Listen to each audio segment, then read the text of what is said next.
अंजना दीदी कह रही है तो अंजना दीदी को कहीं ना कहीं से इंस्ट्रक्शन जरूर मिला है। अंजना दीदी खुद से क्यों कहेंगी? अंजना है, ये कोचिंग वोचिंग का मामला नहीं है। एक सामान्य परिवार का व्यक्ति बड़े बड़े सपने देख रहा है और उसके वो सपने वो पुराने जो भूपति हैं, पुराने मठाधीश हैं, वो डिकोड कर रहे हैं। वो समझ रहे हैं कि कहां जा रहा है। खान की स्थिति मीर कासिम की हो गई। पकड़ लिया अंग्रेजों ने कि बेटा तुम्हारा जो महत्वाकांक्षा है, तुम्हारी जो सपना है, वो हमको समझ में आ रहा है बेटा। हालांकि मेरी हार्दिक इच्छा है इस देश में जब भी कोई सामान्य परिवार का व्यक्ति उभरने की कोशिश करेगा उसको दबा दिया जाएगा और बहुत बुरी तरह। मैंने कहा ना, ऐसा नहीं कोई एक आदमी पीछे पड़ा होगा। जितने पुराने मठाधीश हैं सबको लगा होगा कि भैया एक हो जाओ, नहीं तो खत्म कर देगा ये। क्योंकि जब आप बोलते हो, कोई काम करते हो, तो आपकी भविष्य की प्लानिंग दिखाई पड़ने लगती है। बहुत संभल के रहना पड़ता है, बहुत होशियारी से। हर आदमी नरेंद्र मोदी थोड़ी है। खान ने नरेंद्र मोदी से कुछ नहीं सीखा। नरेंद्र मोदी एक ऐसे आदमी है जिन्होंने प्रधानमंत्री बनने से पहले तक कभी कहा ही नहीं कि मुझे प्रधानमंत्री बनना है। कहा ही नहीं। 2014 का लोकसभा का चुनाव ही नहीं लड़ा। बिना लड़े उस आदमी ने प्रधानमंत्री की शपथ ले ली। उस आदमी ने कभी डिक्लेयर ही नहीं किया कि मैं क्या करना चाहता हूं। वो आदमी को अगर आप उसका चेहरा देखो, मुख्यमंत्री बनने से पहले उनकी आप फोटो देखो, उनका आप बिहेवियर देखो, एड़ा बन के रहते थे वो। मैं उनकी इस कला को सलाम करता। उनको पता था कि अगर मैंने अपनी भावना को व्यक्त किया तो मैं बुरी तरह कुचल दिया जाऊंगा। 6 जून है, कॉकरोच जनता पार्टी जंतर मंतर पर अनशन करेगी। प्रजातंत्र में तो होता ही है, लेकिन सत्याग्रह, मैं इसीलिए गांधी जी को बहुत महान मानता हूं। सत्याग्रह, सत्य के लिए आग्रह और अहिंसा हमारी सरकार है। उसको हमें बताना है कि साहब हम परेशान हैं। बस हमारा देश है, इसका एक भी पत्ता टूटेगा तो वो हमारा ही नुकसान होगा। सबसे प्यारा तरीका अहिंसा और सत्याग्रह। अब जाइए, शांति से बैठिए। आप वहां बैठेंगे, सरकार को पता चल जाएगा। सरकार अपने प्रतिनिधि भेजेगी, आपसे बात करेगी। सबसे प्यारा मार्ग है ये, क्योंकि जनता तो राजा है और राजा को अगर कोई दिक्कत है तो राजा तो बताएगा भाई हमें दिक्कत है। तो दिक्कत का बताने का तरीका क्या है? अनशन। जैसे घर में औरतें नाराज हुई तो कोप भवन में चली गई, तो कोप भवन में जाने का मतलब क्या है कि वो नाराज है। ऐसे अनशन का तरीका क्या है? अनशन का मतलब क्या है कि आप सरकार को बता रहे हैं कि साहब हम नाराज हैं। लेकिन अनशन का मतलब है अहिंसा और सत्याग्रह।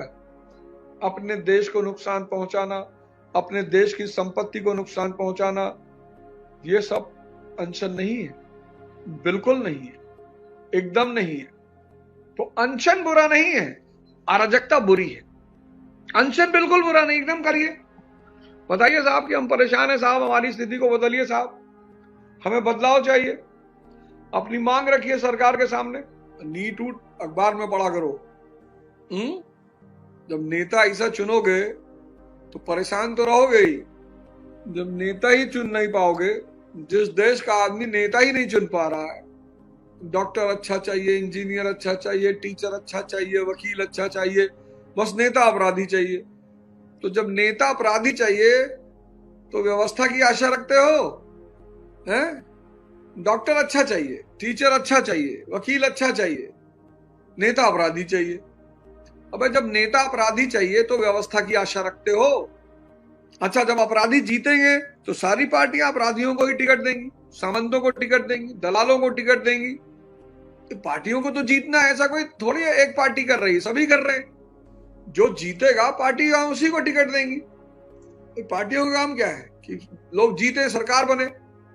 और जानती है जनता, भारत के राजनीतिक दल जाति देख के टिकट देते हैं व्यक्ति को, धर्म देख के टिकट देते हैं, जीत बाहुबल देख के टिकट देते हैं, क्योंकि वो जनता की मानसिकता जानते हैं।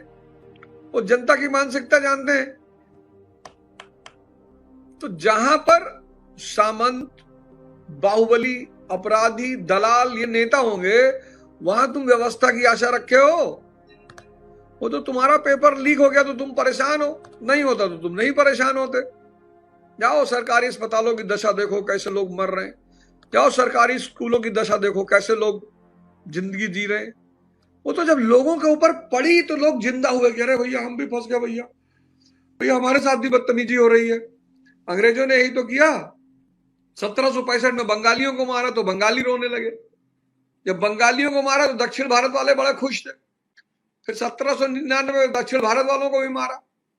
फिर 1820 में मराठियों को मारा, 43 में सिंधियों को मारा, 48 में पंजाबियों को मारा, 56 में फिर अवध को मारा।